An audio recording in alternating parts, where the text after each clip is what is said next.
Assalamualaikum warahmatullahi wabarakatuh.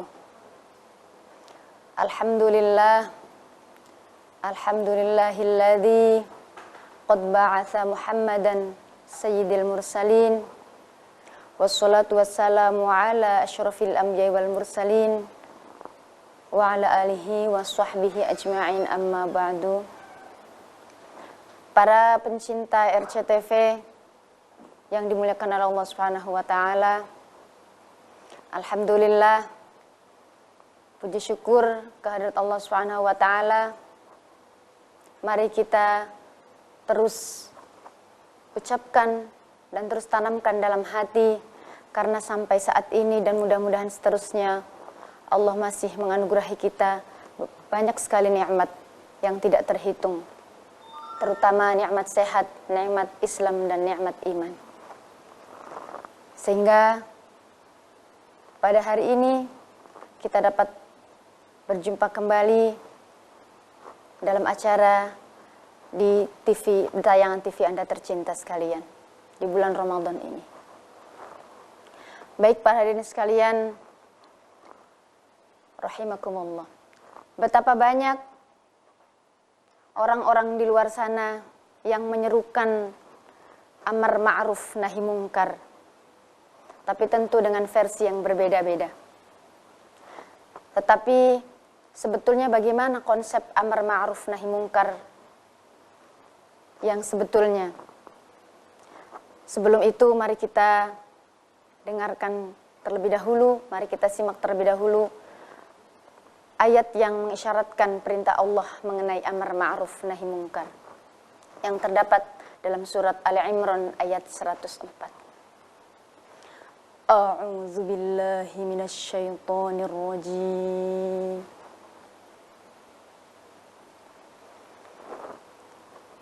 Bismillahirrahmanirrahim.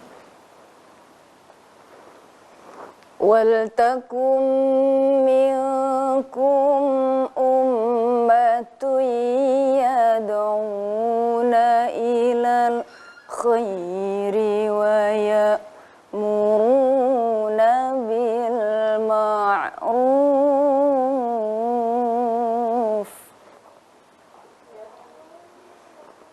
ilal khairi wa ya'muruna bil ma'ruf wa yanhauna 'anil munkar wa ulaika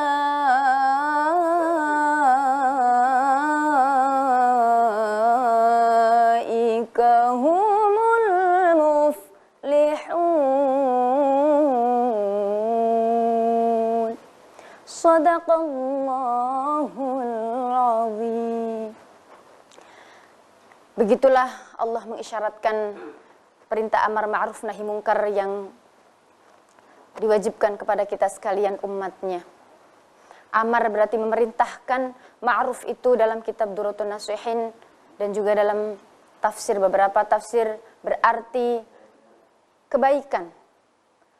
Islam bisa diartikan juga Islam, bisa diartikan juga kebaikan-kebaikan yang disebarkan.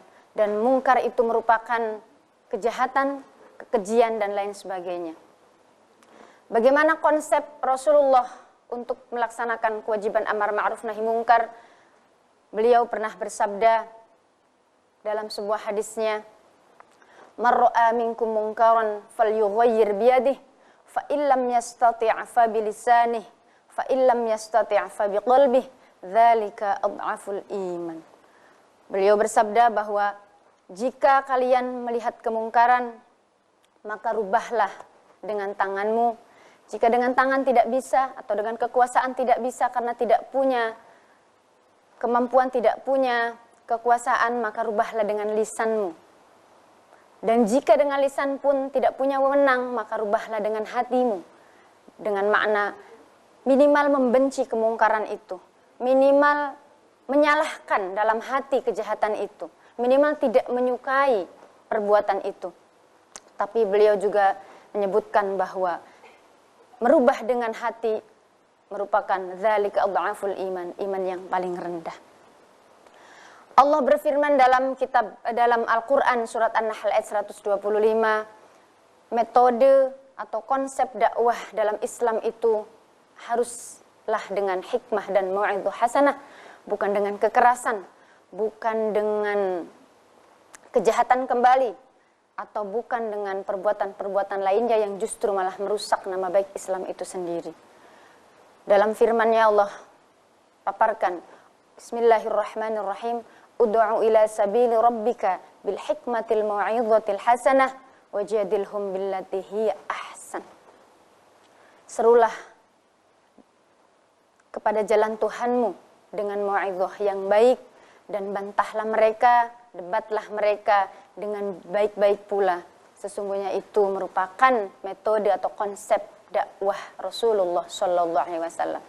Karena jika Rasulullah bersifat keras, jika Rasulullah bersifat kasar, niscaya agama Islam tidak akan mungkin sampai kita sekarang ini, dan itu merupakan mustahil.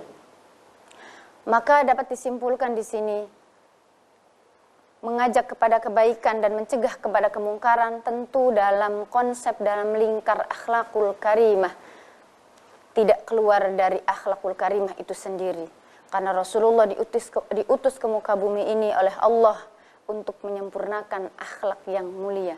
Innama bu'itsu liutammima makarimal akhlaqi. Tentu kita masih ingat bagaimana Rasulullah memperlakukan masyarakat pada waktu itu yang non-muslim atau kafir. Beliau sangat bijak, sangat lembut. Bahkan kepada orang yang menghina beliau ketika mereka sakit ditengok, kemudian mencaci maki beliau, tapi beliau tetap menghargai dan tetap bersifat mulia terhadap mereka.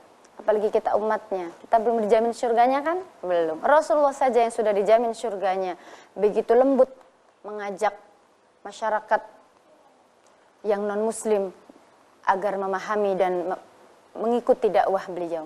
Tentu kita sebagai umatnya harus meneladani sifat lemah lembut beliau, sifat akhlak karimah beliau, dan lain sebagainya yang beliau miliki. Mudah-mudahan ada manfaatnya. Wallahul muwaffiq ila aqwamit thoriq. Wassalamualaikum warahmatullahi wabarakatuh.